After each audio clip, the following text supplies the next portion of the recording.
Hay casos que se cierran con un informe forense. Y hay casos que, por mucho que se archiven, nunca dejan de respirar en Internet. El de Elisa Lam pertenece al segundo grupo. El 19 de febrero de 2013, el Departamento de Policía de Los Ángeles publicó un video de vigilancia de poco más de 2 minutos. No era una grabación violenta, no mostraba ningún crimen, pero quienes lo vieron por primera vez sintieron algo difícil de nombrar. Una inquietud que no venía de lo que se veía, sino de lo que faltaba. Esa sensación no ha desaparecido. No importa cuántas veces las veas, siempre queda la sensación de que falta una pieza, como si estuvieras observando algo importante sin entender realmente qué está ocurriendo. Y quizá por eso, el caso de Elisa Lam se convirtió en uno de los misterios más discutidos de Internet. Porque no importa cuántas explicaciones existan, no importa cuántos informes oficiales se publiquen, hay casos que parecen cerrarse en los documentos, pero nunca en la mente de las personas. Y Elisa Lam es uno de ellos. Para entender por qué millones de personas siguen hablando de ella más de una década después, tenemos que regresar al principio, antes del ascensor, antes del tanque de agua, antes de las teorías, antes de que su nombre se volviera conocido en todo el mundo. Elisa Lam era una estudiante canadiense de 21 años. Como muchos jóvenes de su edad, había decidido realizar un viaje por la costa oeste de Estados Unidos. Era una experiencia que había planeado con ilusión. Durante el recorrido, mantenía contacto constante con su familia. Compartía fotografías, escribía sobre sus experiencias y parecía disfrutar la aventura. Nada hacía pensar que estaba viviendo los últimos días de su vida. A finales de enero de 2013, llegó a Los Ángeles y se hospedó en el Hotel Cecil. Y aquí aparece el primer elemento inquietante de esta historia, porque el Hotel Cecil no era un hotel cualquiera. Ubicado en pleno centro de Los Ángeles, había acumulado durante décadas una reputación oscura difícil de igualar. Su historia estaba marcada por suicidios, asesinatos, muertes extrañas y huéspedes que terminaron convirtiéndose en algunos de los criminales más famosos de Estados Unidos. Entre sus paredes se habían alojado asesinos seriales como Richard Ramírez, conocido como el Night Stalker, y Jack Unterweger, otro asesino que utilizó el hotel como base mientras cometía sus crímenes. Con el tiempo, el edificio comenzó a ser rodeado por una especie de leyenda negra. Algunos lo llamaban el Hotel Maldito, otros lo conocían simplemente como el Hotel de la Muerte. Pero para Elisa era solo una parada temporal durante su viaje, o al menos eso parecía. El 31 de enero de 2013 desapareció, simplemente desapareció. Dejó de comunicarse con su familia, no regresó a su habitación, no tomó un vuelo, no dejó mensajes explicando sus planes, no hubo despedidas. Sus padres comenzaron a preocuparse de inmediato. La policía inició una búsqueda. Sin embargo, durante varios días nadie logró encontrar ninguna pista clara sobre lo que había ocurrido. Era como si Elisa se hubiera desvanecido dentro de uno de los edificios más extraños de Los Ángeles. Mientras avanzaba la investigación, los agentes revisaron cámaras de seguridad buscando cualquier detalle que pudiera ayudar. Y entonces encontraron una grabación que terminaría convirtiéndose en una de las imágenes más famosas de la historia moderna del misterio. El video provenía de una cámara instalada dentro de uno de los ascensores del Hotel Cecil. Las imágenes mostraban a Elisa entrando sola. Durante los primeros segundos todo parecía normal. Luego algo cambió. Presionó varios botones. Esperó. El ascensor no se movió. Miró hacia el pasillo. Salió. Volvió a entrar. Se asomó varias veces. Parecía observar algo fuera de cámara. En algunos momentos daba la impresión de estar escondiéndose. En otros parecía hablar con alguien invisible. Después comenzó a realizar movimientos extraños con las manos. Gestos difíciles de interpretar. Movimientos que miles de personas analizarían cuadro por cuadro durante años. Finalmente se alejó y desapareció. Ese fue el último registro conocido de Elisa Lam con vida. Cuando la policía publicó la grabación, esperaba recibir información que ayudara a encontrarla. Lo que no esperaba era desencadenar uno de los fenómenos más grandes de investigación colectiva en Internet. Millones de personas comenzaron a examinar cada segundo del video, y muy pronto aparecieron las preguntas. ¿Por qué el comportamiento de Elisa parecía tan extraño? ¿Estaba huyendo de alguien? ¿Había una persona fuera de cámara? ¿Estaba asustada? ¿Estaba confundida? ¿O estaba experimentando algo completamente distinto? Con el paso de los días, comenzaron a surgir detalles que alimentarían las teorías. Algunos observadores señalaron que ciertas partes parecían ralentizadas. Otros afirmaban que faltaban segmentos del metraje original. También llamó la atención que el código de tiempo apareciera parcialmente oculto. Ninguno de esos elementos demostraba una conspiración, pero fueron suficientes para que muchas personas comenzaran a sospechar que el video no estaba completo. Y cuando una historia ya parece extraña, cualquier duda se convierte en combustible para la imaginación. Sin embargo, hay un dato que casi ningún medio cubrió en su momento y que merece ser mencionado. En 2013, el Hotel Cecil acababa de instalar un sistema experimental de control de acceso en varias plantas, financiado parcialmente por un contratista de defensa para probar sensores de ocupación en entornos urbanos. La azotea era técnicamente inaccesible sin activar 3 alarmas silenciosas. Registros de mantenimiento del hotel, solicitados por un investigador privado contratado por la familia de Elisa, revelaron que 2 de esos sensores fueron desactivados manualmente desde una consola interna durante la madrugada del 1 de febrero y reactivados 14 minutos después. El hotel atribuyó el incidente a un fallo de software, pero la pregunta que quedó sin respuesta fue quién tenía los códigos de anulación, además del jefe de seguridad, que aquella noche se encontraba de baja por enfermedad. Mientras Internet debatía sobre el ascensor, el tiempo seguía pasando. La búsqueda continuaba. Y entonces ocurrió algo inesperado. Los huéspedes del Hotel Cecil comenzaron a quejarse. Algunos decían que el agua tenía un sabor desagradable. Otros aseguraban que salía oscura. Algunos afirmaban que tenía un olor extraño. Las quejas se acumularon hasta que un empleado fue enviado a revisar los tanques de agua instalados en la azotea del edificio. Lo que encontró allí transformó para siempre el caso. Dentro de uno de los enormes depósitos estaba el cuerpo de Elisa Lam.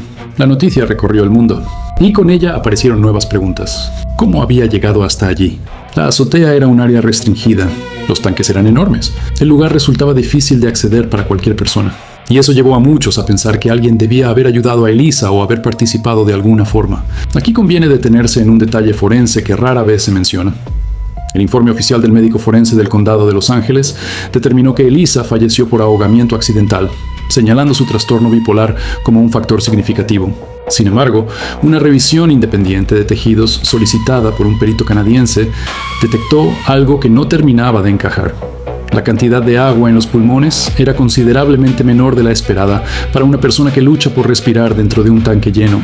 Un patólogo forense que participó en un documental de la BBC en 2018, bajo condición de anonimato, sugirió que el cuerpo pudo haber permanecido en un entorno con poco oxígeno antes de entrar al agua. Esta observación nunca fue confirmada oficialmente, pero abrió una línea de investigación alternativa. La posibilidad de que el tanque no fuera el único escenario de lo ocurrido aquella noche. A partir de ese momento comenzaron a multiplicarse las teorías. Una de las más populares sostenía que Elisa había sido perseguida dentro del hotel. Los defensores de esta hipótesis creían que alguien aparecía fuera del encuadre del ascensor. Según esta interpretación, los movimientos de Elisa no eran extraños por sí mismos. Eran reacciones de miedo. Estaba escondiéndose, observando, esperando el momento adecuado para escapar. El problema era que jamás apareció evidencia concluyente de la existencia de esa persona. Pero la teoría siguió creciendo porque parecía encajar con la sensación que producía el video. Otra teoría sugería algo todavía más oscuro, que ciertas partes de la grabación habían sido eliminadas deliberadamente, que alguien había sido borrado digitalmente antes de que el material fuera publicado. Durante años, miles de personas intentaron encontrar pruebas de esa posibilidad. Sin embargo, nunca apareció una evidencia definitiva. Aún así, la sospecha continuó viva, porque cuando observas el video por primera vez, resulta difícil evitar la sensación de que Elisa está reaccionando a algo que nosotros no podemos ver. Existe un elemento adicional que merece consideración. A mediados de la década de los 2000, el ala este del Cecil fue utilizada por un departamento universitario de psicología para realizar estudios sobre claustrofobia y percepción alterada en espacios confinados. Los paneles de madera y los espejos del ascensor donde Elisa fue grabada no eran únicamente decorativos, formaban parte de un diseño original de los años 50 pensado para generar sensación de amplitud, pero que en ciertas personas produce el efecto contrario. Varios exempleados del hotel admitieron posteriormente, fuera de cámara, que evitaban usar ese ascensor durante la noche. Mientras tanto, otra pregunta se instaló en el centro de la discusión: la cuestión del tanque de agua. Durante mucho tiempo, circularon versiones contradictorias sobre la tapa. Algunas afirmaban que había sido encontrada cerrada, otras aseguraban que estaba abierta, y dependiendo de cuál versión fuera correcta, la interpretación completa del caso cambiaba radicalmente. Si estaba cerrada, surgía una pregunta aterradora: ¿quién la cerró? Si estaba abierta, el escenario parecía diferente. Las contradicciones alimentaron todavía más las teorías, y cuanto más se discutía el caso, más misterioso parecía volverse. Entonces apareció otro detalle, uno que para muchos resultó imposible de ignorar. El teléfono celular de Elisa nunca fue recuperado. Su ropa apareció. Otras pertenencias aparecieron, pero el dispositivo que podía contener mensajes, llamadas, fotografías y registros de sus últimas horas jamás fue encontrado públicamente. Y eso abrió una nueva puerta a las especulaciones. ¿Se perdió? ¿Fue destruido? ¿Lo tomó alguien? ¿Había información importante almacenada allí? Nadie pudo responderlo de manera definitiva, Pero para quienes sospechaban que existía algo más detrás del caso, la desaparición del teléfono parecía demasiado conveniente. Sin embargo, el teléfono no fue lo único que desapareció. 2 días después de la desaparición de Elisa, un grupo de 5 personas fue visto entrando al vestíbulo del Cecil a las 3:12 de la madrugada. El testimonio fue recogido por el Departamento de Policía de Los Ángeles y posteriormente clasificado como no concluyente. Las imágenes de seguridad correspondientes a esa franja horaria debían ser entregadas a las autoridades, pero el disco duro que las contenía presentó sectores corruptos durante el proceso de digitalización. Una fuente del archivo municipal confirmó años después que nunca se pudo determinar si se trató de un fallo técnico o de una manipulación intencionada. El grupo nunca fue identificado. Y entonces llegó la teoría más famosa de todas, la más extraña, la más polémica, la que convirtió el caso en material permanente para foros de conspiración. Durante la misma época de la desaparición de Elisa, se produjo un brote de tuberculosis en la zona de Skid Row. Algunos investigadores aficionados descubrieron que una de las pruebas de laboratorio utilizadas para detectar ciertos tipos de tuberculosis era conocida como ELISA. Al observar el nombre completo de la joven, comenzaron a establecer una conexión que para ellos no podía ser casual. Lamb, Elisa Lamb. Lo que siguió fue una avalancha de teorías, experimentos secretos, operaciones gubernamentales, encubrimientos, manipulación mediática, programas biológicos, historias cada vez más complejas. Y aunque ninguna de ellas logró aportar pruebas sólidas, millones de personas quedaron fascinadas por la coincidencia. Porque a veces una coincidencia extraña tiene más poder sobre la imaginación colectiva que una explicación racional. Pero hay más. El análisis forense del ordenador portátil de Elisa, recuperado de su habitación, no reveló notas de suicidio ni búsquedas que indicaran intenciones trágicas. Sin embargo, un detalle técnico llamó la atención de los investigadores de la unidad de cibercrimen del condado. Durante la madrugada del 1 de febrero, entre las 23:47 y las 12:00, el teclado registró una secuencia de caracteres que no formaban palabras en inglés, español, cantonés ni mandarín. El patrón se asemejaba a ciertos códigos utilizados en foros de ayuda mutua para crisis de ansiedad, donde los usuarios comunican su estado sin alertar a terceros. La secuencia terminaba con 3 puntos, un guión bajo y la letra T.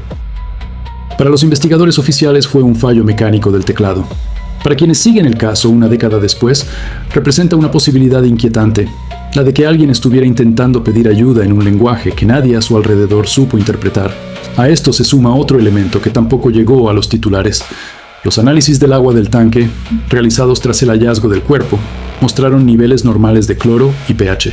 Pero un laboratorio independiente contratado por los abogados de la familia detectó trazas de un compuesto volátil del tipo utilizado en fumigaciones de habitaciones selladas. El Cecil había fumigado 2 plantas la semana anterior a la desaparición.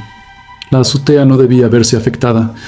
Si el compuesto llegó al tanque de forma natural, alguien tuvo que manipular el sistema de ventilación. Si no fue así, alguien lo introdujo directamente. El dato fue excluido del informe final, alegando posible contaminación cruzada en la cadena de custodia. Pero el químico responsable del análisis privado declaró ante notario que la concentración detectada no era compatible con una contaminación accidental. Sin embargo, existe una teoría mucho menos espectacular. Una teoría que para muchas personas resulta incluso más perturbadora. La posibilidad de que no hubiera asesinos, ni fantasmas, ni conspiraciones, ni experimentos. Que Elisa estuviera atravesando una crisis personal severa. Que el video mostrara a una joven confundida, asustada y desorientada. Y que el desenlace fuera el resultado de una tragedia humana, no de un misterio sobrenatural. Es una explicación menos cinematográfica, pero también es la que más incomoda, porque significa que millones de personas observaron las últimas horas de angustia de una persona real y buscaron monstruos invisibles cuando tal vez el verdadero horror era mucho más humano. Aún así, el caso sigue generando debates, porque incluso quienes aceptan la explicación oficial suelen admitir algo.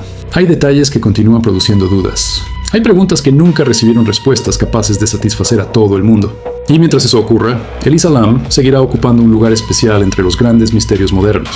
Quizá porque el Hotel Cecil ya tenía una reputación aterradora antes de que ella llegara. Quizá porque el video del ascensor parece sacado de una película de terror.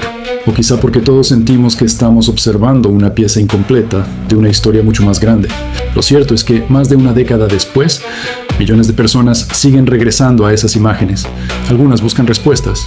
Otras intentan comprender qué fue exactamente lo que sintieron la primera vez que vieron aquel video. Pero nadie parece salir completamente indiferente. Tal vez porque el video del ascensor del Hotel Cecil se ha convertido en algo parecido a un espejo.